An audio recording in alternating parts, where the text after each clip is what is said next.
ब्रह्मानंदं परमसुखदं केवलं ज्ञानमूर्तिं द्वन्द्वातीतं गगनसदृशं तत्त्वमस्यादिलक्ष्यम् एकं नित्यं विमलमचलं सर्वधी साक्षिभूतं भावातीतं त्रिगुणरहितं सद्गुरुं तन्नमामि।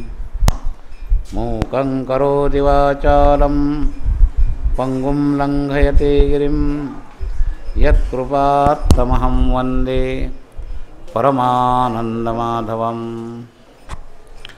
नारायणं नमस्कृत्य नरं चैव नरोत्तमं देवीं सरस्वतीं व्यासं ततो जयमुदीरयेत्। गुरुर्ब्रह्मा गुरुर्विष्णु गुरुर्देवो महेश्वरः गुरुः साक्षात् परब्रह्म तस्मै श्रीगुरवे नमः। प्रपन्नपारिजाताय तोत्रवेत्रैकपाणये ज्ञानमुद्राय कृष्णाय गीतामृतदुहे नमः। वसुदेवसुतं देवं कंसचाणूरमर्दनं देवकी परमानन्दं कृष्णं वन्दे जगद्गुरुं। वंशी विभूषितकरान्नवनीरदाभात् पीताम्बरादरुणबिम्बफलाधरोष्ठात् पूर्णेन्दुसुन्दरमुखादरविन्दनेत्रात् कृष्णात् परं किमपि तत्त्वमहं न जाने। पुण्डलीकवरदा हरिविठ्ठल श्रीज्ञानदेव तुकाराम ज्ञानेश्वर महाराज की जय। जगद्गुरु तुकाराम महाराज की जय। नाम भगवान की जय। जय जय रघुवीर समर्थ।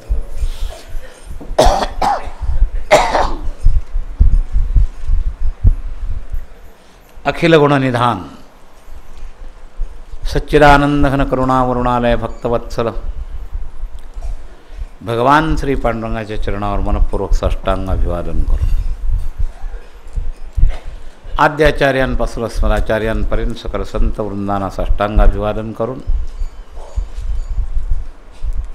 आणि वारीच्या निमित्तानं उपस्थित असणाऱ्या सर्व भाविकांबद्दल सद्भाव प्रकट करून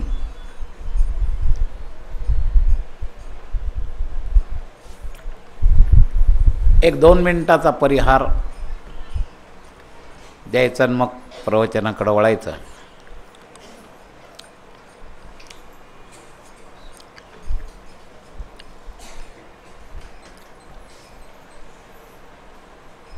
आजचं प्रवचन आपल्या इथलच्या नियमातलं नसून समोर आपल्या ध्येयानं आपली शाखा म्हणून जी काशी विश्वनाथहून दिंडी येते त्या दिंडीच्या निमित्तानं आजच्या प्रवचनाचा कार्यक्रम आहे. एक मुद्दा, मोठ्या लोकांची त्यात थोडी उदारता आहे आणि छोट्या लोकांचा थोडासा मनातला विषय काढून टाकायचा आणि मग पुढं सरकायचं. व्यवस्थेच्या दृष्टिकोनातून सगळं सेटअप इथं असतं. म्हणजे आता ही व्हिडिओची कॅसेट लावणं असो किंवा स्पीकरची रचना असो ही तिथलच्यापेक्षा सहज इथं उपलब्ध करता येते. कार्तिकी वारीला सुद्धा आपण यावेळेला थोडा हा बदल केला की खाली कार्यक्रम ऐकायलाच मिळत नाही, इतके दाट नुसते सगळ्या भोंग्यांची गर्दी. त्याच्यापेक्षा या शांत जागेत आपण कार्यक्रम ऐकले तर काय फरक पडतो. पण या बाबतीत मुख्य आयोजक मंडळींची मनापासून 100% साथ आहे, पण भाग घेणाऱ्यांची सगळ्यांची बुद्धी त्या लेव्हलला नसते. मग काही लोक चर्चा करतात, मग आपल्या फडावर कुठं झाला कार्यक्रम, आपल्या फडावरच व्हायला पाहिजे. तर थोडंसं त्या फडावरच्या जमलेल्या लोकांकरता समजदारी म्हणून हा मी संकेत करतो की कसं वागता आलं पाहिजे. ज्यांच्यावर आपली श्रद्धा आहे त्यांचा संकेत आपल्याला समजता आला पाहिजे. अवघड काही नाही. समजा कार्तिकीचा कार्यक्रम इथं नसताच झाला तर मी तिथं आलो असतो, पण मूळ हेतू सफल झाला असता असं नाही. शांततेनं कार्यक्रम ऐकण्याचा जो मूळ मुद्दा आहे त्याच्या सफलतेला जास्त महत्त्व आहे. आणि काय असतं मी तुम्हाला सांगतो, सोपे सोपे घरगुती उदाहरणं.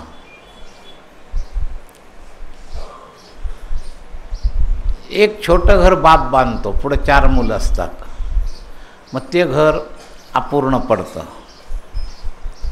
मग राहण्याची व्यवस्था म्हणून एखादा पोराला बाहेर राहायची व्यवस्था दुसरी केली तर त्या व्यवस्थेमध्ये मुळात फाटाफुटा नाही, पण वाटणी झाल्यावर तो तिकडं गेला. दोन्हीमध्ये अंतर आहे का नाही, समजलं का नाही तुम्हाला? व्यवस्था म्हणून दुसरीकडं राहण्याने भाऊबंदकी तयार होणार नाही, पण वाटणी म्हणून जर झालं तर भाऊबंदकी तयार होईल. मुद्दा तोच, दिसायला सारखाच. तर आपल्या दिंडीमध्ये वाटणी होता कामा नये, व्यवस्था होऊ द्या. एका शब्दात तुम्हाला मी हे सांगितलं.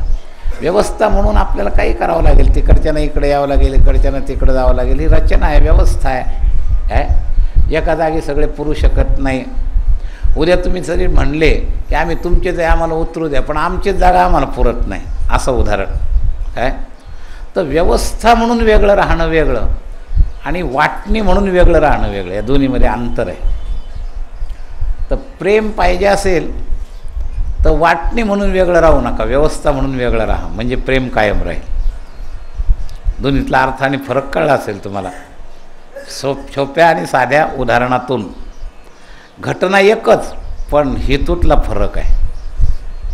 त्या पोराला दुसऱ्या खोल्या बांधून तिथं राहायला लावण्यामध्ये व्यवस्था म्हणून जोपर्यंत तिथं राहायला लावलं आहे तोपर्यंत भाऊबंदकी नाही, पण वाटणी झाल्यावर तो तिथं राहिल्यावर भाऊबंदकी सुरू होते. हे लक्षात घ्या.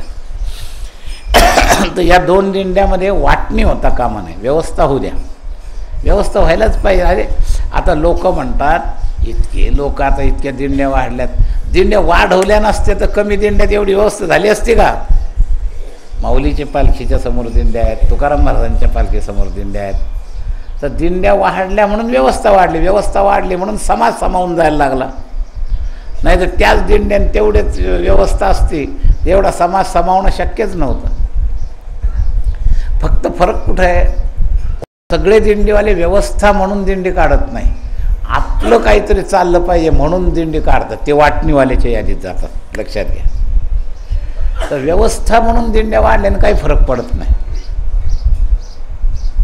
कारण समाज वाढत गेला की रचना करण्याच्या दृष्टीनं व्यवस्था वाढवावीच लागणार. आज व्यवस्था वाढली म्हणून 4 ठिकाणी आपलं हे जाऊ शकतं, 4 वेगळ्या ट्रक निर्माण होऊ शकतात. हे आले म्हणा बरं का, तरी चालूच ठेवायचं बरं. तर हा मुद्दा आहे.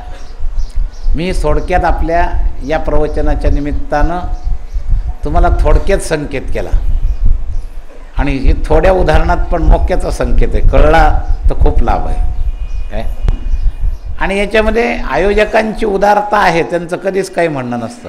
हे छोटे अल्पबुद्धीचे जे लोक असतात ना, आमची दिंडी, आमच्या गावची दिंडी, आमची व्यवस्था, त्यांच्यामध्येच हे संशय विकल्प असतात. मोठ्या लोकांच्या ह्याच्यात काही नाही. तसं असतं तर एका ध्येयानं आणि एका पद्धतीनं दोन्ही दिंड्या चालवल्या नसत्या त्यांनी दुसरी दिंडी. तर ते वर काही गडबड नाही, पण खालच्या लोकांची गडबड थोडी मिटावी म्हणून मी तुम्हाला फक्त हा विषय सांगितला. त्याच्यावर त्यात आणि एवढं करूनही चर्चा झाली तर ते जास्त क्षुद्रबुद्धीचे समजून सोडून द्यावे. ज्याला संकेतच कळत नाही त्याची फार नोंद करत जाऊ नये. संकेत ज्याला कळतो ते एवढ्या ह्याच्यातही सुधरू शकतात, हे लक्षात घ्या. तर हे आपण त्या दिंडीच्या प्रित्यर्थ म्हणून आणि म्हणून टाईमसुद्धा 9:30ला मी तयार असूनसुद्धा तुमची तिथं तयारी नव्हती म्हटलं, ती मंडळी येतील तेव्हा प्रवचन, कारण प्रवचनच त्यांच्या निमित्तानं आहे. मग अगदी राईट टाईम 9:30ला सुरू झाला असतं तर त्या 20 मिनटं तुमचं प्रवचन गेलं असतं. तर म्हटलं तिकडची येऊन आल्यानंतरच प्रवचन, नाही तर 9:30च्या आत आमची तयारी सगळी होती. तर सांगण्याचा हेतू, आजचं प्रवचन आपण जे करतो आहोत त्याच्यात यांना सहभागी, जसं इथलच्या प्रवचनाला तुम्हाला यायला परवानगी आहे तसं तिथलचं प्रवचन असलं तरी यांना सहभाग व्हायला परवानगी. एकाच जागेवर आहे सगळं. श्रोता म्हणून नातं एकच आहे, ही व्यवस्था म्हणून विभाग. तेव्हा आत्ता प्रवचनापूर्वी जयवर आला होता. आत्ताचं काय झालं असतं प्रवचन सांगता येत नाही, पण त्यांनी एक त्याच्या परिस्थितीतला विचार सांगितला. संपूर्ण सेट झाला आहे, पण काल त्या प्रतिबंध झाला ना, हे येताना रथ येताना लाईट गेली. 20-25 मिनटं काहीच त्यातलं रेकॉर्ड होऊ शकलं नाही. मग जे सेट घेतात त्यांच्याकरता कालच्या श्लोकावर परत थोडा विस्तार करा अशी त्यांनी विनंती केली. मला ती पटली की ठीक आहे, काही बिघडत नाही. शेवटी हे लक्षात ठेवा की पदार्थ काहीही करून चालला तरी पोटात एनर्जी मिळण्याकरता खायचं आहे, तसं आध्यात्मिक उन्नतीकरता ऐकायचं आहे. त्याला हा विषय तोच ठेवल्याने आपला काही फार मोठा बदल होतो असं काही नाही. चिंतने चिंतने तद्रूपता असं आहे. तर कालचा विधेयक अंगावर साधनेचा विषय चालू आहे. जे 15 श्लोकाचं करुणाष्टक आहे का त्यातला जो श्लोक होता तो श्लोक विधेयात्मक अंगाचा आहे. आणि इथं आल्यानंतर येत असताना मिळालेला सत्संग आल्यानंतर साधक जेव्हा तात्पर्यावर येतो त्यावेळेला ते जसे बोल बाहेर पडतात तसं समर्थांचं हे करुणाष्टक संपताना तात्पर्यपरक बोल बाहेर पडलेले ते. तर हे शेवटचे जे 2 श्लोक आहेत, तर शेवटची मला भेट दे हा संध्याकाळी आपण श्लोक पाहू, यथाक्रम संध्याकाळी समाप्तीच व्हायची आहे. तर हा तात्पर्यात्मक प्रगट केला गेलेला श्लोक आहे की देवा या सगळ्या तुझ्याबरोबरच्या संवादातून शेवट मी या तात्पर्यावर आलो आहे. उपरती मज रामी जाहली पूर्ण कामी. मला आता ही उपरती झाली. काही लोकांमध्ये थोडासा फरक पडतो बरं का. ऐकून पहिलं ठरवलेलं ते बदलतात, म्हणजे तात्पर्यावर येतात. काय फार थोड्या अंतरानं बदल होतो. अगदी मनात सगळ्यांच्या घराघरात येत असतं द्वादशीला पळायचंच. त्यातले त्यात आम्ही एक टप्पा सांगत असतो की अरे कमीत कमी द्वादशी सोडून तरी जा. तरी काही माणसं अशी भेटतातच, बोलत नाही आणि कृती सोडत नाही. आमच्यातली काही कंपनी गेली काय न जेवताच महाराजांना विचारल्यावर तर महाराज म्हणणारच नाही.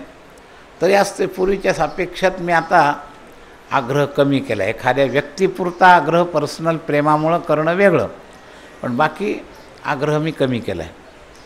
निघालो बरं जा असंच. आणि तो याच्यापेक्षा अजूनही पुढं कमीच होणार आहे. काय जाता तर जा आणि येता तर या असं आहे.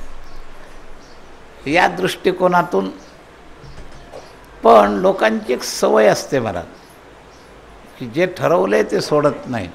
पायीवारी केलेले आमच्यातले 4-5 जणं हे सगळं 2-4 वेळा प्रवचनात दरवर्षी काही ना काही निमित्तानं हा दृष्टांत येतो की लोकांची ओढ अशी असते की द्वादशी सोडायपुरतं सुद्धा थांबत नाही.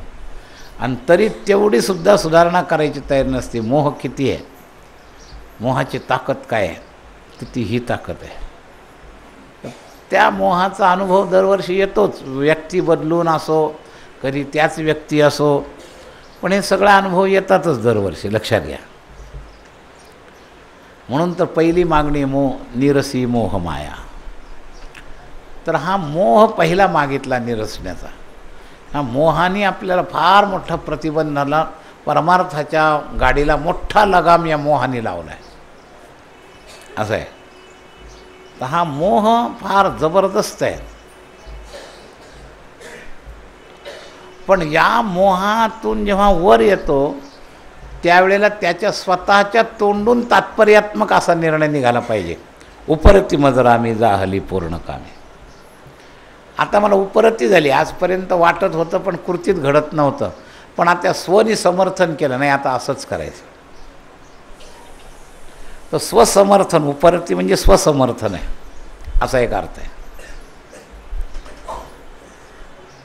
तर रामाच्या बाबतीत झुकाव घेणारा निर्णय मी माझ्या स्वद्वारा घेतलेला आहे, अशा प्रकारची उपरती मला झाली. तर ही एक पावती आहे. मला सारासार विचार केल्यानंतर आलेल्या तात्पर्याचं ते स्वरूप आहे. सारासार त्यांच्या अनुभवाला आलं आहे, पराधीनता पण त्यांच्या लक्षात आली आहे. मग सारासार काय झालं आहे त्यांच्या लक्षात आले, मी सांगितलं ते सुख सुख म्हणता आहे दुःख ठाकोनी आले. पण ही जसं जमेची बाजू कळाली तसं तोट्याकडं लक्ष गेलं. नुसतं सुखाच्या बदल्यात दुःखच आलं किंवा सुखाला सुख समजून मी दुःखामध्ये आलो, ते सुख अनुभवाला आलं नाही, ते दुःखरूपात परिणित झालं, तर हा काही मर्यादित तोटा आहे. पण त्याच्याहीपेक्षा माझा जास्त तोटा झाला आहे. भजन सकळ गेले चित्त दुश्चित्त झाले. जे प्रपंचातल्या सुखामध्ये अडकून देऊन स्थायी सुख मला मिळालं नाही, मी दुःखातच परत पडलो. याच्याहीपेक्षा जास्त मोठा धोका मला झाला, माझा तोटा झाला. भजन सकळ गेले, माझं भजन गेलं. मी जमेची बाजू तिकडं फायद्याची गृहीत धरून, काही लोकांच्या अशा घटना घडतात महाराज. एखादं काम जवळ आलं म्हणून ते वारीला येत नाही, पण अशा काही घटना घडतात कामही होत नाही. वारी गेली, बाबा गेल्या आणि दशम्या गेल्या, आणि मग तो म्हणतो काय मी आलो असतो तर बरं झालं, शेवटी थांबूनही काही उपयोग झालाच नाही. काय तर अशासुद्धा घटना काही लोकांच्या घडतात. आणि मग असं घडल्यावर त्याला जो विचार येतो तशापैकी हा विचार आहे की मी प्रपंचात सुख म्हणताय दुःख ठाकून आले, आणि शिवाय काय झालं दोन्ही बाजूने दुसरं नुकसान, भजन सकळ गेले, चित्त दुश्चित्त झाले. आणि म्हणून अजूनसुद्धा भजन जाऊनसुद्धा चित्त दुश्चित होऊनसुद्धा मी एकतर्फी निर्णयावर येऊन नाही राहिलो. भ्रमित मन कळेना हित ते आकळेना, आणि परम कठीण देही देहबुद्धी वळेना. या देहातली देहबुद्धी मला पाहिजे तशी वळत नाही, ती देहाच्या आणि इंद्रियाच्या मागच चालते. आणि हे सगळा माझा मागच्या आयुष्याचा हिशोब पाहिला, आणि आता जरा मी स्वसमर्थाच्या या तात्पर्यावर आलो आहे. उपरती मजरा मी जाहली पूर्ण कामी. मला उपरती झाली आता. मला उपरती होण्याला काही वेळेला निमित्त असतातच, काही वेळेला साधे साधे निमित्त घडतात, काही खास कारण नाही. जसं अगदी किरकोळ निमित्तातून मला चांगला विचार आला. एक गेल्या वर्षीची गोष्ट, त्या लोकांना वाटलं आपलं फार चूक, म्हणून रागाने महाराजांनी हा नियम घेतला. रागाने नाही घेतला, निमित्त. एक वर्ष आमचे व्यवस्थापक मंडळींनी हार आणायचे विसरले, गेल्याच वर्षीची गोष्ट. मग हार आणायचे विसरले, तर त्यावेळेला मी सहज विवेकानं नियम केला, ही हाराची भानगडच नको ना. संन्याशाला जर आपल्या संत म्हणतात माळ घालू नये, गळान बुक्का लावू नये भाळा, मग काय फरक पडतो घातला काय न घातला काय. म्हणून त्या दिवशी मी नियमच करून टाकला, हार घालायचंच नाही. तर साधारण माणसाला असं वाटतं की आपल्या चुकीच्या बदल्याचा काहीच संबंध नाही त्याच्याशी. मग काय पूर्वी अशा चुका कोणा झाल्या नव्हत्या का? तरी पण विवेक नसल्यामुळं तसंच चालू राहिलं, आणि त्याच निमित्तानं विवेक झाला. 2 महिन्यापूर्वी एक घटना घडली, 2 नाही 3-4 महिने झाले असते. माझ्या फायद्याची गोष्ट झाली. मी काहीतरी मोबाईलवर काहीतरी उद्योग करत होतो. आमच्या मंडळींना मला लवकर जेवायला बोलवायचं होतं का काहीतरी निमित्त होतं, ते आठवत नाही मला. आणि त्यांच्या पाहण्यात असं होतं की या मोबाईलच्या नादामुळे हे इकडे येत नाही. तेवढं पाहणंच, बोलले तर नाहीच, आणि तेवढंच निमित्त झालं. आणि त्यो दिवसापासून मी मोबाईलचं बोलणंच सोडलं. राग नाही, काहीच रागाचा संबंध नाही, पण असा वाटणाऱ्याला काय वाटेल की ह्याच्यामुळं सुरू. मग माझा फायदाच झाला, इतका फायदा झाला की खूपच फायदा झाला. व्यवहारातलं बरंचसं लक्ष कमीच झालं. त्यामुळं काय बोलायचं फार महत्त्वाचं असलं तर माझ्यासमोर त्याच्याशी बोल, डबल संवाद कर, गरज असली नाही तर स्वतंत्र भेट. पूर्वी आम्हाला हा मुद्दा आमच्या नृत्यगोपालदासजींनी सांगितला होता इतकी मोठी संस्था आहे, इतकी मोठी संस्था आहे, पण ती कधीच मोबाईल ठेवत नाही. त्यावेळेलाच माझ्या मनात तो झटका बसला होता. आज 500 साधू ते सांभाळतात. रोज जेवण 500 साधूचं आहे. नृत्यगोपालदासीचा अयोध्येचा व्यवहार रोज 1500-2000 लोकांची पंगत असते. इतके संबंध आहेत, इतके संबंध आहेत. पण आम्ही एकदा तिथं पाहिलं तर त्यांचा मोबाईल नव्हता. काय म्हणले, अहो म्हणे भजनाला बसावं आणि ते मोबाईल आणि फोन वाचतो. त्या म्हणून मी म्हणे आश्रमात मोबाईल घेतला नाही आणि गाडी घेतली नाही. लाखो करोडो रुपयाचा व्यवहार. नृत्यगोपालदास एवढे मोठे महंत आहेत 4 संप्रदायाच्या याच्यातले, पण त्यांच्याजवळ मोबाईल नाही आणि गाडी नाही. तर विचार करण्याची एक पद्धती, मी उपरती शब्दाकरता हे स्वतःचे सगळे वेगवेगळे उदाहरणं दिले, लक्षात घ्या. तर आपल्या जीवनात आपण उपरती झाली पाहिजे. स्वतःचं स्वतः विचार करून, भले त्याला आश्रय संतवाणीचा असेल, आपल्या मागच्या आपल्या स्वतःच्या अनुभवाचा असेल. आता ही रामसमर्थांनी तुमच्याच अनुभवाची पण त्यांच्या भाषेत वाणी वापरली. सुख सुख म्हणता आहे दुःख टाकोनी आले. हा सगळ्यांना अनुभव आहे. पण हा दुसरा मुद्द्यावर सगळे विचार नाही करत. साधक लोक विचार करतात की या संसाराच्या सुखाच्या चक्रात अडकल्याने सगळ्यात मोठं नुकसान काय होतं आहे, तर भजन सकळ गेले, हे मोठं नुकसान होतं. संन्यास घेतल्यापासून माझा हा फार फायदा झाला. भजन जिवंत झालं जास्त पूर्वीपेक्षा. आणि भजन जिवंत होणं फार महत्त्वाची गोष्ट आहे. तर भजन जिवंत होण्याच्या दृष्टीनं तात्पर्यात्मक श्लोक समर्थाने हा लिहिला आहे. उपरती मज रामी जाहली पूर्ण कर. आणि शेवटी ध्येय तिथंच आहे. मग जी गोष्ट कधीतरी करायचीच आहे ती जर जास्त आधी केली तर विश्रामाचा आनंदाचा काळ तुम्हाला जास्त मिळेल. उशिरा केली तर तेवढा आधीचा कालापव्यय होईल, वर्तमान काळातलं नुकसान होईल. भविष्य काळातलं किती नुकसान होईल हा मुद्दा वेगळा, पण पहिल्यांदा वर्तमानातच नुकसान होतं आहे ना. म्हणून सकळ भ्रमविरामी रामविश्राम धामी या तात्पर्यावर यायला पाहिजे. सगळं नाहीच जमा आहे असं गृहीत धरून माझ्या मनात या वारीमध्ये 2-4 वेळेला विचार चालू होतेच, करुणाष्टक चालू असताना, की जेवढा जगत संबंध विच्छेद होईल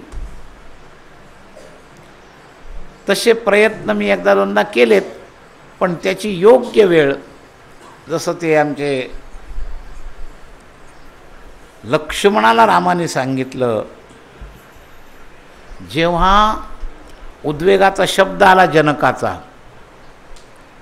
की पृथ्वी निक्षत्रिय झाली, तेव्हा क्षत्रियत्वाचा स्वाभिमान लक्ष्मणाचा जागा झाला. तो ना रघुवंशी इथं जिवंत असताना हे म्हणतात क्षत्रिय पृथ्वी झाली. महाराज तुम्ही मला फक्त संकेत करा. तर रामाने संकेत नाही केला. राम काय म्हणाले, अरे म्हणे आपले गुरुजी जाणकार आहेत, तेव्हा ते जे करतील ते बरोबर. म्हणजे मध्यस्थाची आपली भूमिका गुरुजींवर ढकलून दिली. तसं मी मध्ये 1-2दा या निर्णयावर आलेलो असताना,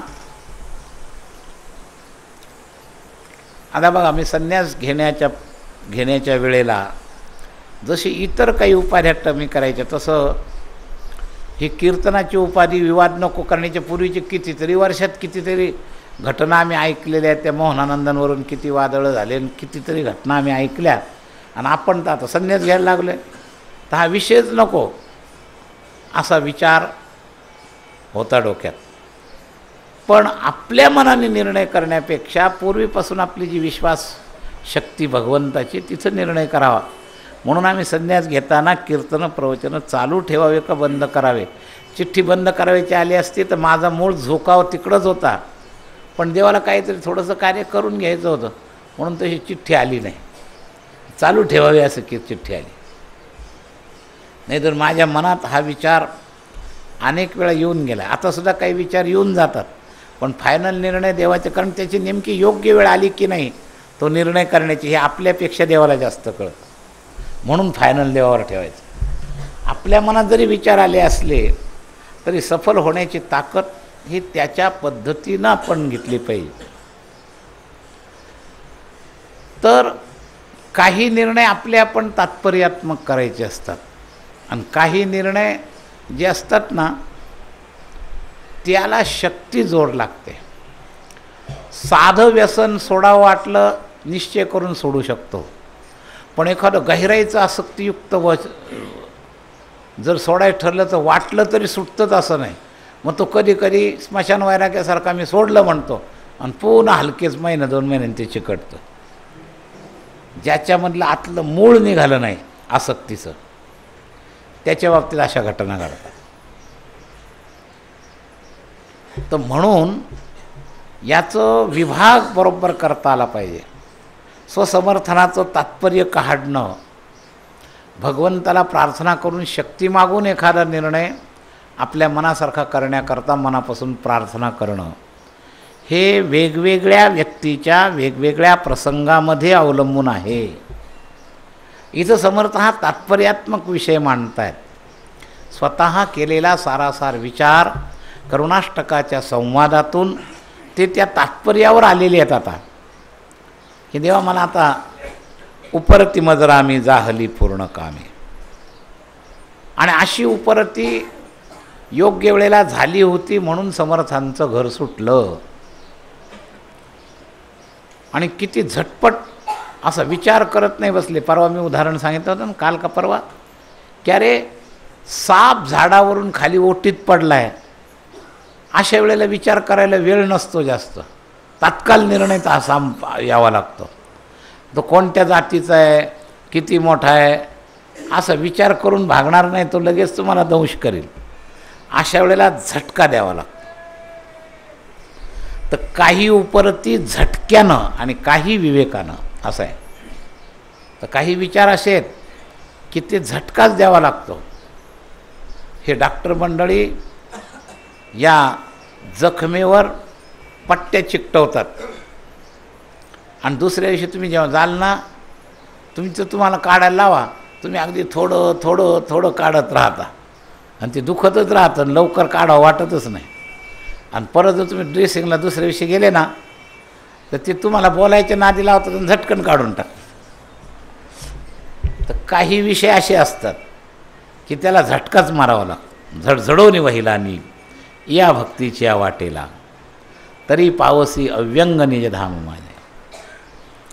तर काही विचारपूर्वक आणि काही आदर आचार, महाराज काही काही तर आज्ञा अशा आहेत. जसं आम्ही सांगत असतो, नवीन माणूस गावातला बाहेरचा आला, त्याचे आपले संबंध काय, त्याच्याशी कसा व्यवहार करावा, थोडा विचार केला तर चालेल.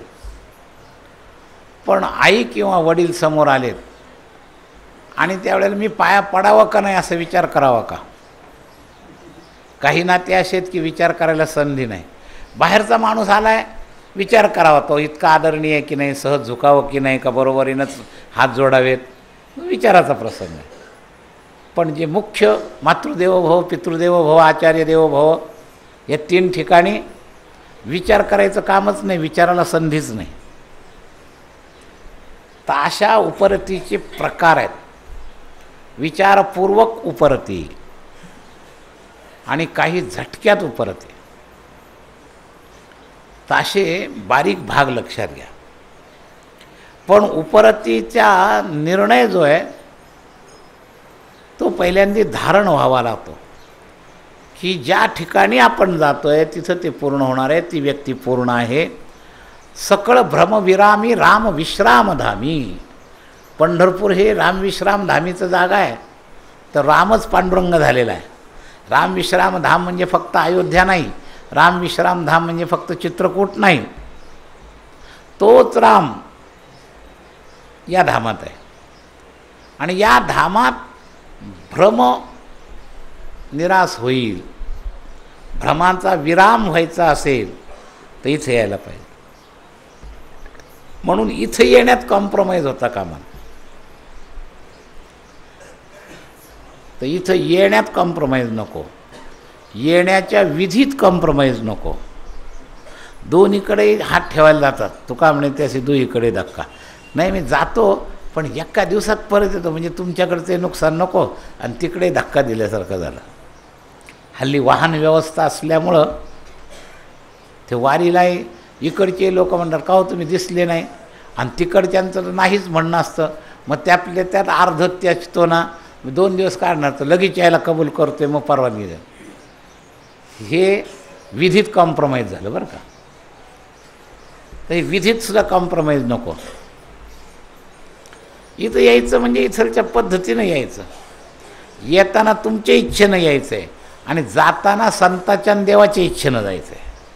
संतांनी विधी सांगितला आहे, त्यांची इच्छा प्रगट केली. कधी जावं, कधी यावं हे सांगितले आणि कधी जावं हे सांगितले. पण आमच्याच्यानी होत नाही, हे लक्षात घ्या.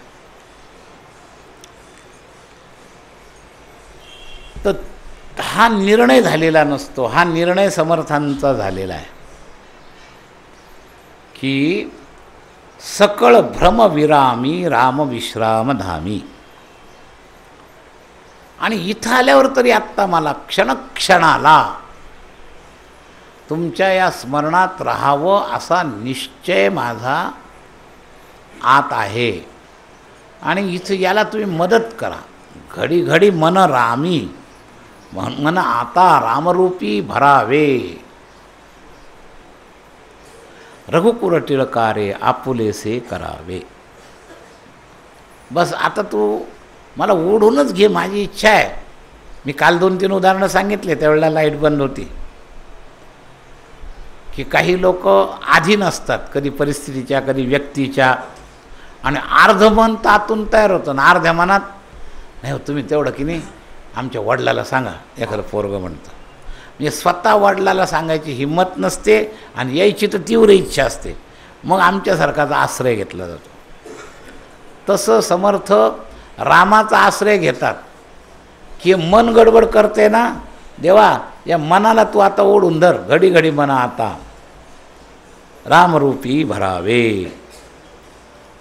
हे मन एकदा गेलं तुझ्याकडं की मी आलोच, कारण हे मनच माझी तयारी झाली आहे, पण मन मला त्रास देते. असं कधी घडतं? जो इंद्रियाधीन जीव असतो त्याच्या बाबतीत घडतं. ज्याचे इंद्रिय आत्मवश असतात त्याच्या बाबतीत असा प्रसंग येत नाही.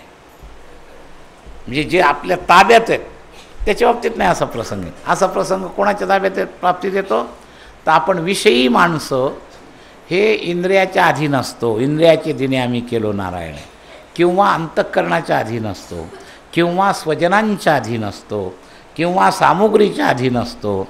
ही जी आपली दुर्बलता असते ना, त्यावेळेला आपल्याला मदत मागावी लागते. करुणाष्टक म्हणजे मदत मागणं आहे.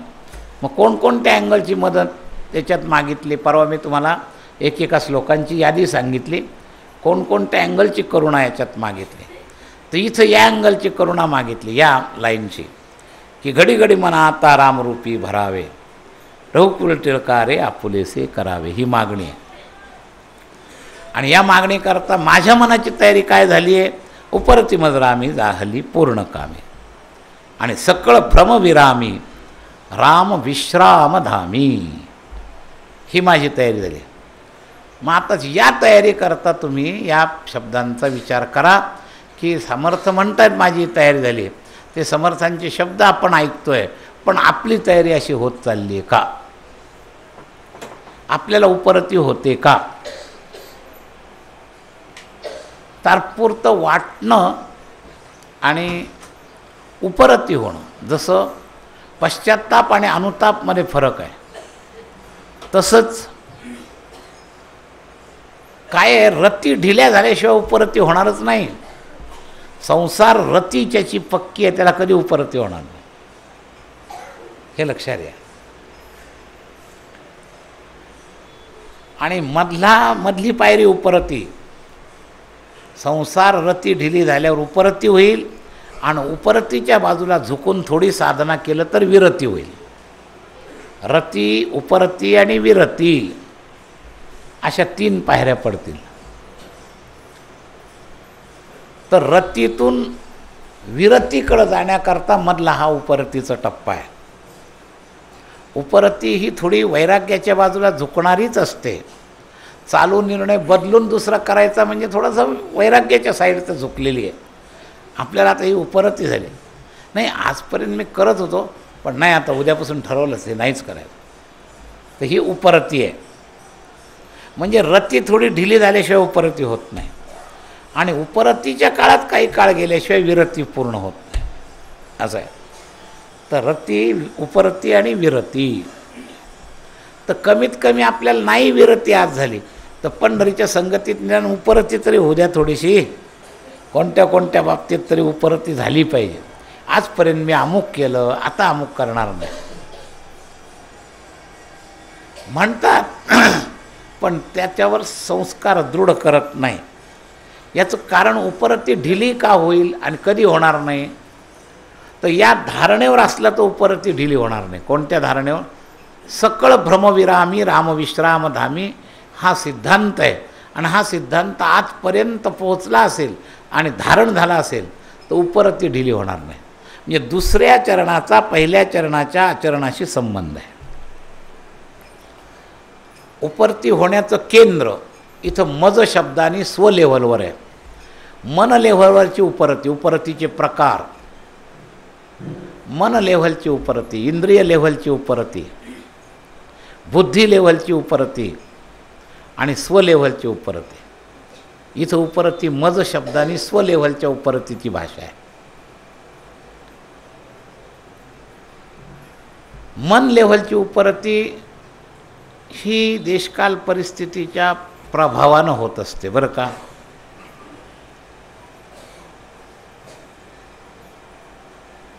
देहाध्यासानं सुद्धा उपरती होते. चांगल्याच बाबतीत असं नाही, वाईट बाबतीत सुद्धा काही लोकांना उपरती होते देह परिस्थितीनं. काहीतरी घटना घडते. आता पूर्वीच्या काळात ना, आता तरी, आता सुद्धा काही ठिकाणी हे शासनाचा घोटाळाच आहे. तुम्ही जर निरीक्षण केलं, यंदा यात वारी मागच्या वर्षीपेक्षा कमी होती, पण त्या दमबाजीमुळं, व्यवस्थेमुळंच या 2 चौकात गर्दी वाढली होती. व्यवस्थाच त्या गर्दीला कारणीभूत. धड ही पुरी जाऊ, ते लोक एकमेकाच्या बिगर व्यवस्थेनं, आपण जेवढे त्या महाद्वारात अडकत नव्हतो त्याच्यापेक्षा जास्त या व्यवस्थेनं अडकलो. आणि लोक किती आहेत तर गेल्या वर्षीपेक्षा कमी आहेत. मधली अडचण काढली रस्त्यावरची. आणि गर्दी मात्र पूर्वीसुद्धा या बडव्यांच्या काळातली बारीत लोक पैसे देऊन घुसायचे, पण चेंगराचेंगरीत असा विषय शेवट त्यांना उपरती व्हायचे, पुन्हा कधी या बारीत यायला नको. जुनी गोष्ट अशी होती काय. कधीतरी लवकर दर्शन घ्यायचे निमित्तानं त्यांना अधिकार असल्यामुळं रात्रीची त्यांची बाडी चालायची आणि मग ते पैसे देऊन सोडायचे. पण ते काम करायचे म्हणजे शेवटपर्यंत ती जबाबदारी नाही. पैसे घेतले ना आत सोडला का तुम्ही किती एकमेकावर पडा आणि किती रेटारेटी करा, त्यांचा काही संबंध नाही काय. मग त्या देहाध्यासानं त्याला उपरती होती. नाही, असा प्रयोग ना आपण परत कधीच करणार नाही. ही सुद्धा एक उपरतीच, पण ही काही स्वलेव्हलवरची उपरती नाही, हे देहाध्यासावरची उपरती. आम्ही प्रसूती वेदनाचं सांगत असतो. प्रसूती वेदनाच्या काळात पुन्हा ही प्रसूती वेदना नको असं त्या काळात उपरती होत असते, ती देह परिस्थितीनुसार.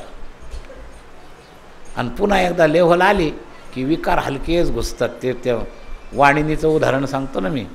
धक्का लावला की पैसा करायचा आणि थोडा वेळ गेला आणि आता संकटरहित काळाला असं वाटलं की हलकेच पुन्हा आपले पाय पसरायचे. तसे हे विकार असतात बरं का. विकाराला प्रासंगिक वैराग्य कधी कधी निर्माण होतं, पण तो प्रसंग धकवून नेण्यापुरतंच वैराग्य. प्रसंग गेला की पुन्हा जैसे थे. काही दारुड्यांना फार मोठी घटना घडली, फार अपमानास्पद काही चुकीचं घडलं आणि सगळ्यांनी नावं ठेवले की तात्पुरती उपरती होती माळ घालायची. ती स्वसमर्थनाची नसती बरं का, परिस्थितीतली उपरती. लगेच माळ घालून टाकतात. आणि समाज त्याला तेवढ्या ह्याच्यावर माफ करतो, जाऊ द्या आता त्यांनी माळ घातली आणि द्या सोडून.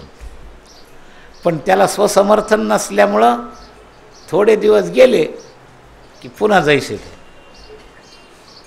आमचे भक्त परिवार अशी काही मंडळी आहेत, नेहमी जवळ येणार, पुन्हा त्या लेव्हललाच जाणार.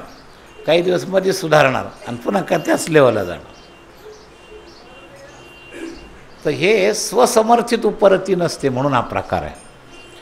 प्रासंगिक उपरती, इकडून धकलं की तिकडं, तिकडून धकलं की इकडं, तिकडं फार त्रास वाटला की इकडं यायचं, आणि इकडं पुन्हा तिकडची आठवण आली की परत तिकडं जायचं. असे सुद्धा काही टक्के वारकरी मंडळी आहेत, दिखाऊ वारकरी. त्यांना तात्पुरतंच यावं वाटतं. गावात मोठा सप्ताह झाला, थोडं पुढारपड मिळालं, त्याच्यानंतर लगेच वारी असली की तेवढ्यापुरतं तो पुढारी पण लगेच त्या वारीत सामील होतो. त्याला वाटतं वारकरी होण्याची उपरती होते त्याला. आणि पुन्हा वारी करून गेला आणि पुन्हा एखादी इलेक्शन लागली की गेली ती उपरती. तेव्हा असे उपरतीचे खालचे प्रकार. समर्थांचा हा उपरती शब्द मज शब्दाशी संबंधित आहे. उपरती मज झाली. मज म्हणजे इंद्रिय नाही ना अंतःकरण नाही, मज म्हणजे स्व. स्वलेव्हलवर मला ही उपरती झाली, म्हणजे स्वनिश्चय. म्हणून निश्चय शब्द जो आहे ना, अंतःकरणाच्या 3 पायरीच्या नंतर निश्चय शब्द आहे. तर विकल्प वेगळा, विचार संकल्प वेगळा, विचार वेगळा आणि निश्चय वेगळा. संकल्प मनाच्या लेव्हलवर आहे, स्वतंत्र मन, संकल्प विकल्पात्मक मना. विचार बुद्धीच्या लेव्हलवर आहे, आणि बुद्धीचा निर्णय संपल्यानंतर चित्तद्वारा राबवण्याचा जो प्रकार आहे त्याला निश्चय म्हणतात. चित्ताचं काम आठवण साठवण आहे, तो भाग वेगळ्या वेगळ्या अँगलचा आहे. आणि निश्चय हा बुद्धीचाही विचार मांडलेला आहे, बुद्धी निश्चय आत्मज्ञान. पण काही ठिकाणी नुसता निश्चय शब्द येतो. निश्चयाचे बळ तुका म्हणे त्याची फळ. त्याचा अर्थ आहे मन, बुद्धी, चित्त आणि अहम या चारीच्या समर्थनातून घडलेली घटना. तर निश्चयाचे सुद्धा बारीक बारीक भाग येतात. जो परमार्थाच्या सगळ्या घटनेवर विचार करतो ना, त्याला हे बारकावे कळतात.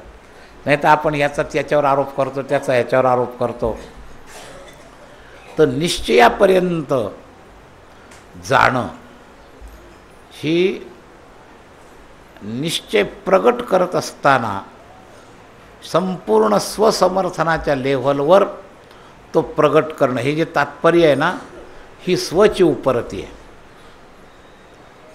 ही संकल्प उपरती वेगळी, विचार उपरती वेगळी, भाव उपरती वेगळी, आणि ही निश्चय उपरती जी आहे स्वसमर्थित, ही सर्वात श्रेष्ठ आहे. आणि खरा तात्पर्याचा निर्णय या मज या लेव्हलच्या उपरतीवर झाला पाहिजे. उपरती मज रामी जाहली. रामी उपरती झाली आहे, पण मज झाली आहे. मनाला नाही, बुद्धीला नाही, चित्ताला नाही, माझ्यापर्यंत. मला व्यसन का सुटत नाही? मला मजपर्यंत त्याचा दोष मनाने पकड घेत नाही.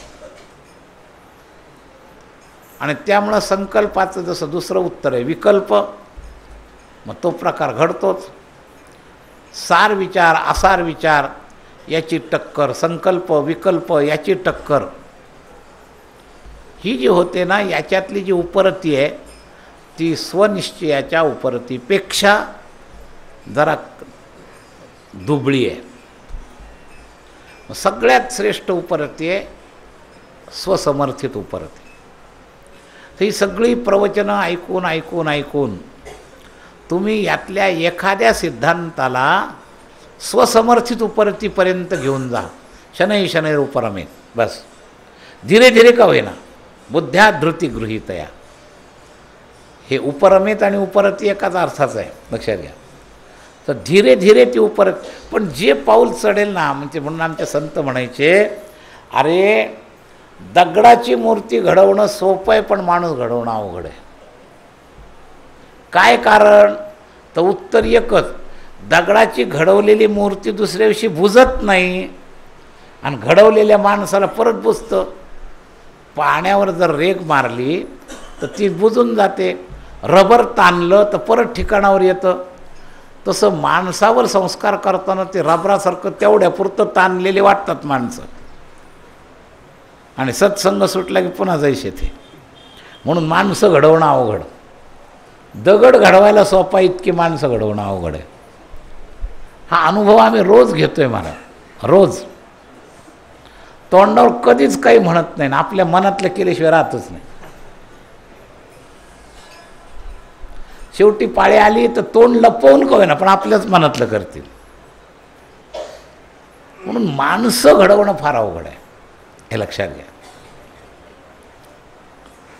तर देवाची टाकीचे घाव घालून घालून मूर्ती करणं सोपं आहे, त्याच्याहीपेक्षा फार अवघड आहे माणसं घडवणं.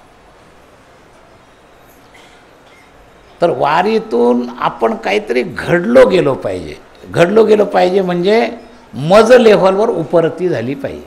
बस समर्थाना रामापर्यंत झाली, आपल्याला निदान सदाचारापर्यंत होऊ द्या, संयमापर्यंत होऊ द्या, काहीतरी उपरती झाली पाहिजे. आणि ती मज लेव्हलवर माझ्यातला असंयम चुकीचा आहे आणि तो मला काढायचा आहे, माझ्यातला दुराचार चुकीचा आहे आणि तो मला सुधारायचा आहे. म्हणजे अगदी समर्थाना रामाच्याबद्दल उपरती झाली, तुम्हाला निदान संयमाची उपरती होऊ द्या, सदाचाराची उपरती होऊ द्या, सद्विचाराची उपरती होऊ द्या. शनैः शनैरुपरमेत बुद्ध्या धृती गृहीतया. हे धारणेपर्यंत, बुद्धी आणि धारणेपर्यंतच गेलं पाहिजे. म्हणून मनन करायला पाहिजे. आपण ऐकतो आणि मनन करत नाही. मला जसं या विद्यार्थ्यांची सवय असते किंवा हे आता आमचे पोरं टेप करतात का नाही, हे त्या वही लिहिण्यासारखंच आहे. पुन्हा कधी वही उलगडायचीच नाही, नुसती थप्पी चालली सीडीची. त्याला पाहायला परत वेळ नाही द्यायचा. जर पाहायला वेळ दिला तर उपयोग होईल, मनन होईल. आणि नुसतंच आलेलं फक्त मशीन आहे, टेप करून बाजूला टाकते, टेप करून बाजूला टाकते, टेप करून बाजूला टाकते, त्याचा काय उपयोग आहे लक्षात घ्या. तर ते मशीनसारखं आपलं होतं. विद्यार्थी येतील तेवढे प्रवचन लिहितच राहतात. एक चतुर्थांशसुद्धा परत पाहत नाही. लिहिताना लिहावं वाटतं, चांगलं आहे, तेवढं काही वाईट नाही, पण त्याचा उपयोग करावा वाटला तर उपयोग आहे. मी माझ्या जीवनात हे केलं नाही तर त्यावेळेला माझ्या डोक्यात हा विचार होता आणि तो मला फायद्याचा झाला. त्यामुळं माझी मननशक्ती आणि निधिध्यासन शक्ती वाढली आणि त्यामुळं परमार्थाचे सिद्धांत लवकर धारणेपर्यंत गेले. हे टिपणाच्या भानगडी जी मी पडलो नाही ना, लक्ष देऊन एकाग्रतेनं ऐकावं. 100% लोकांना माझीच पद्धत जमेल असा आग्रह नाही. लिहिणे सगळेच फार चुकतात असा माझा आरोप नाही, पण जास्त फायदा एकाग्र होऊन ऐका. तो सिद्धांत तुमचा स्वतःला लक्षात राहायला पाहिजे. घाईघाईमध्ये लक्षात राहत नाही म्हणून टिपणं करायचे, बरं केले तर हरकत नाही, निदान त्याचं मनन तर करायला पाहिजे का नाही. किती टक्के मनन करतात लिहिणाऱ्यातले? अक्षरशः 90% ते लिहिलेलं परत वाचत नाहीत. आम्ही आता चातुर्मासात पाहतो, इथं 50% श्रोते काहींना खरं आवडतं म्हणून लिहितात, काहींना दुसरे लिहितात म्हणून ते लिहितात, असे सगळे प्रकार असतात त्याच्यात काय. पण तुका म्हणे हित होय तो अपार. शिल्लक राहिलेले फारच थोडे लोक, ज्यांनी खूपच श्रवण केलं त्यांच्या ते डोक्यापर्यंत बसलं. काही मंडळींनी लिहिण्यांचे उपयोग केले. इथं असे काही श्रोते आहेत की त्यांचे लिहून ते ग्रंथ अंतःकरणात बसले. पूर्वी रंगनाथ महाराजांचे टिपणं केले, दुना महाराजांचे टिपणं केले, पण त्याच्यातल्या 90% लोकांनी परत ते कधी पाहिलेच नाही. त्यातले फक्त 10% लोक त्याचा उपयोग करून त्या ग्रंथाचं निदान अवलोकन तरी त्यांना झालं. तर प्रत्येक गोष्टीमध्ये मज लेव्हलवर उपरती पाहिजे. शनैः शनैरुपरमेत बुद्ध्या धृती गृहीत. दरवर्षी एकच पाऊल चाला, पण चरई वैती. वारी संपण्यापूर्वी पूर्व जीवनापेक्षा एक प्रगतीचं पाऊल पडलंच आहे अशी खात्री तुम्हाला झाली पाहिजे. नाही तर लोकांनी तुमच्याकरता वेळेचं दान, त्यांच्या बदली तुमचा वेळ वाटून घेतला, तुमच्या ड्युट्या, त्यांचा सामुदायिक पैशातला पैसा तुम्ही घेऊन आलात, तो पैसा खर्च केला, त्यांनी तुमचा वेळ वाटून घेतला, पण शिल्लक काय राहिली? एक पाऊलभर जरी तुमचं जीवन चाललं गेलं नसेल, काही प्रगती झाली नसेल, तर दोन बाजूंनी नुकसान. इकडूनही काही मिळवलं नाही आणि तिकडून त्यांचा वेळ तुम्ही वाया घालवला, त्यांच्या ड्युट्या तुम्ही घेऊन, तुमच्या ड्युट्या त्याने घेऊन फायदा काय केला? त्यांचे पैसे खर्च केले आणि त्या आपला वेळ त्यांनी आपल्याकरता खर्च केला आणि शिल्लक काय तर म्हणे काही नाही. तो का म्हणे हित होय तो व्यापार. तर वारीला येणाऱ्या प्रत्येक वारकऱ्यांनी भलेही प्रसंगानं पौर्णिमेला जावं लागो का द्वादशीला जावं लागो, निदान हा रिझल्ट त्याचा काहीतरी निघाला पाहिजे. त्यांनी तात्पर्य केलं पाहिजे मागच्या जीवनापेक्षा यावेळेला मी काय करणार आहे याच्यावर विचारच केला पाहिजे. आणि स्वतःचा स्वतः विचार करा. संत फक्त संकेत करतात. गुरुजीला पेपर लिहायच्या वेळेला सांगायची परवानगी नाही, आधी सांगायची परवानगी आहे. पेपर लिहायच्या वेळेला तुमचं तुम्हालाच लिहायचं आहे. तसं तात्पर्यात्मक निर्णय करताना तुमचं तुम्हाला करायचं आहे. शिक्षक शिकवताना शिकवून जाईल, पण परीक्षेत उत्तर देताना आत्ताच्या काळातले शाळेचे ग्रँड टिकवाय करतात, हा कॉप्या सांगतात, हा अपवाद विषय, हा नियमात नाही. इतके विद्यार्थी झालेच पाहिजेत पास. पण पूर्वीचे प्रामाणिक शिकवण्याची जी पद्धती आहे ती अशी की वर्षभर शिक्षक अनेक वेळा तुम्हाला सांगतील, पण परीक्षेच्या वेळेला सांगायला हजर राहणार नाहीत. तुमचं तुम्हाला लिहावं लागेल, हे लक्षात घ्या. तसं तुमचा निर्णय तुम्हीच करा. उद्धरेद आत्मनात्मानमचा हा अर्थ आहे, लक्षात घ्या. की कोणाच्या जबरदस्तीनं नव्हे. मी म्हणावं मग त्याने बळजबरीनं एकदा होईल दोनदा होईल, याच्यापेक्षा काय पुढं पुढं असं होईल की माणसं चुकवायला लागतील. त्याला त्याचं सोडायचं नसेल तर मग ह्यांच्या समोरच जायचं नाही. असे आमच्यातले जवळचे काही लोक आहेत की ते विचारत सुद्धा नाही. आज त्यांना माहिती विचारल्यावर काहीतरी म्हणून आपले त्याने पाळणं होणार नाही, परस्परच निघून जाईल. मग ह्याच्यातून उलट संबंध विच्छेद होईल, अधिक दुरावे वाढतील, फायदा नाही होणार.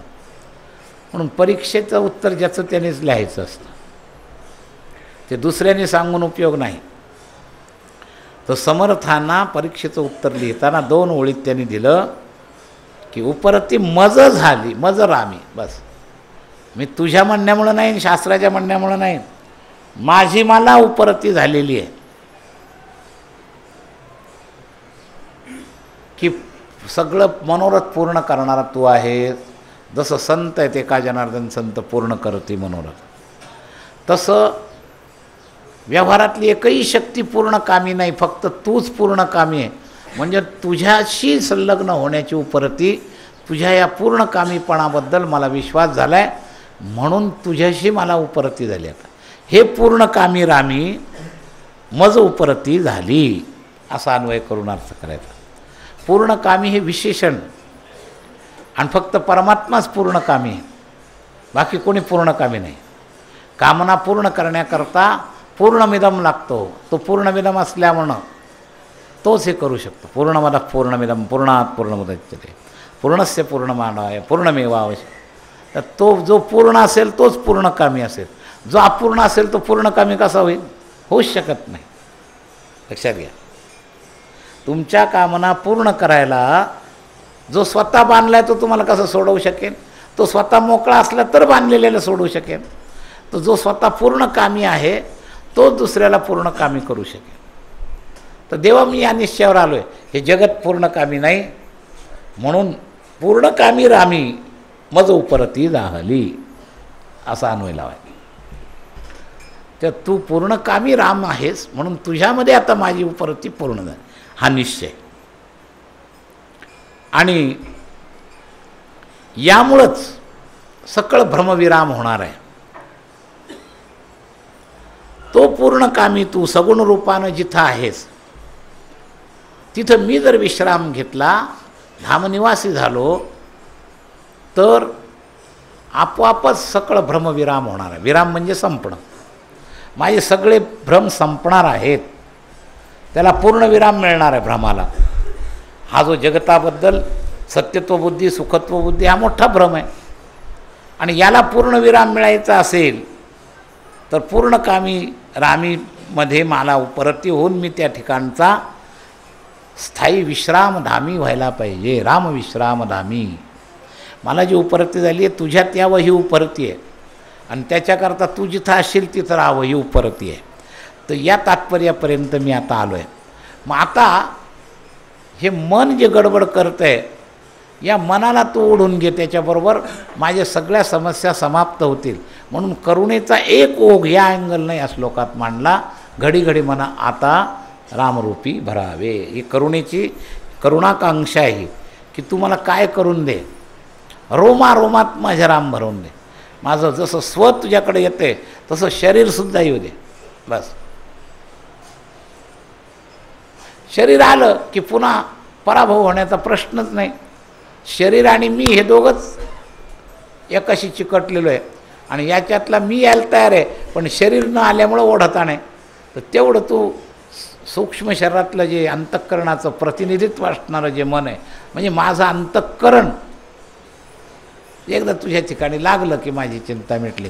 कारण तुझंच आश्वासन आहे, मच्चित्त सर्व दुर्गाणी मत्प्रसादात तरिष्यसी, हे तुझंच आश्वासन आहे. आणि त्यामुळे एकदा या अंतःकरणाचं प्रतीक असणारं मन ते एकदा तू ओढलंस की माझा विषय, मी माझ्या बाजूने एवढी पूर्वतयारी केली आहे. माझ्या स्वसमर्थनातून वरच्या 2 श्लोकातले निर्णय माझे झालेत. आणि मग या उरलेल्या याच्याकरता हे निर्णय झालेले असल्यामुळं स्वसुद्धा तुझ्याकडे यायला तयार आहे. फक्त हे जे चिकटा आहे ना, या चिकट्यामुळं त्याच्याबरोबर हे ओढलं जाते आणि याच्याबरोबर ते ओढलं जाते. ते जे मन संसाराला चिकटलेलं आहे ना, तेवढी ताकद लाव. माझ्या ताकदीनं ते सुटत नाही, तुझी ताकद दे जोड. तुम्ही बघा एखाद्या गोष्टी अशा घट्ट बसतात व्हॅक्यूमनं. मग व्हॅक्यूमनं ते जर बसल्या 2 वाट्या म्हणा किंवा अशी पद्धत, तर काय करतो माणूस आधी स्वतःची ताकद लावतो आणि मग ती सुटत नाही ती वस्तू 2 वाट्या. मग तो दुसऱ्याला म्हणतो एवढी मदत कर, आणि मग एका वाटीच्या बाजूला दोघांची ताकद लागली की ती वाटी सुटते. तसं देवा मला आता ही करुणा दे की माझ्या एकट्याच्या ताकदीनं हे काही सुटत नाही, तर तू एवढी ताकद दे. घडी घडी मना आता रामरूपी भरावे. मणिरेगाईबद्दल म्हटले, हे सुद्धा अंतःकरण वाचकच एकाच बद्दल आहे. तसं हे मन जे आहे हे आता एवढं तू मदत कर. तर हे करुणाकांक्षेचा एक अँगल ह्या श्लोकातला. करुणाकांक्षेचे अनेक अँगल या 14 श्लोकात आलेले आहेत, पण त्यातला हा एक अँगल इथं आला आहे. आता काय खांदी भार पोटी भूक, काय खेळायचे सुख. द्वादशीचे स्वयंपाक झालेत काही लोकांचे. इथं अजून भजन होईल बरं का. भजन थोडं झालंच पाहिजे द्वादशी सोडायच्या आधी. तेव्हा फार तर दररोजच्यापेक्षा थोडं कमी करा. पण तिकडचे काही मंडळी आलेत त्यांना ते काही गडबड असेल, तेव्हा जास्त पचतही नसतं, म्हणून थांबतो या श्लोकावर जेवढं चिंतन. त्यांनी योग्य मला विनंती केली होती की कालच्या त्या लाईट गेल्यामुळं त्या विषयावरचा विस्तार आणि लिंकनं ऐकणारे जे लोक आहेत त्यांच्याकरता कमी झाला. तर या निमित्तानं त्यांचंही काम झालं आणि तुमचंही काम झालं. पुंडली गवरदा हरिविठ्ठल श्री ज्ञानदेव तुकाराम ज्ञानेश्वर महाराज की जय. सब संतन की जय. नाम भगवान की जय. जय जय रघुवीर समर्थ.